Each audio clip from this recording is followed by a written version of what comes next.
And Passover then was that they were slaves in Egypt, but that they were no longer slaves. And how did they distinguish who was going to be judged and who wasn't going to be judged?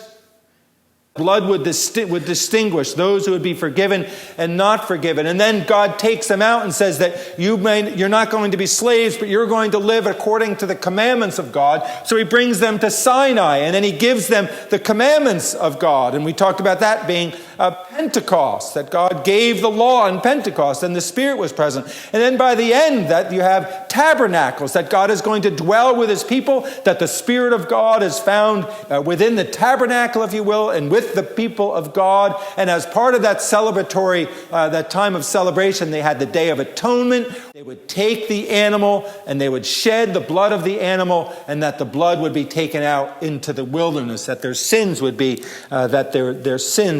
forgiven.